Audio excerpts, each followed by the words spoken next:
অভিনব প্রতিবাদ চিকিৎসক স্বাস্থ্যকর্মীদের, যার সাক্ষী থাকলো গোটা রাজ্য। বেলেঘাটা থেকে পাটুলি এই দীর্ঘ রাস্তায় মানববন্ধন বাইপাসে বৃষ্টি মাথায় নিয়েই মঙ্গলবার চলল এই প্রতিবাদ। তাদের দাবি একটাই, জাস্টিস ফর আরজি কর। এই প্রতিবাদে অংশ নিয়েছেন বেসরকারি হাসপাতালের চিকিৎসক, নার্স এবং অন্যান্য স্বাস্থ্যকর্মীরাও।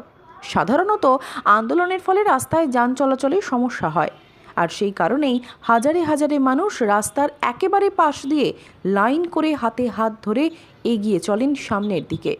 ফলে সাধারণ মানুষের চলাচলে কোনো অসুবিধে হয়নি। বাইপাসে এই অভিনব প্রতিবাদে সত্যি সাম্প্রতিক অতীতে দেখা যায়নি। গলার শিরা ফুলিয়ে চিৎকার করার পাশাপাশি হাত মুঠো করে স্লোগান দিচ্ছেন প্রত্যেকেই।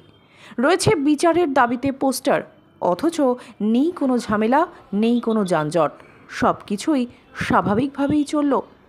সিগন্যালে দাঁড়িয়ে থাকা গাড়ি থেকে এক চালককেও বলতে শোনা গেল, জাস্টিস ফর আরজি কর। আর ঠিক এমনভাবেই দীর্ঘ মানববন্ধন করে এই প্রতিবাদের অনন্য নজির গড়লেন বেসরকারি হাসপাতালগুলির চিকিৎসক এবং স্বাস্থ্যকর্মীরা।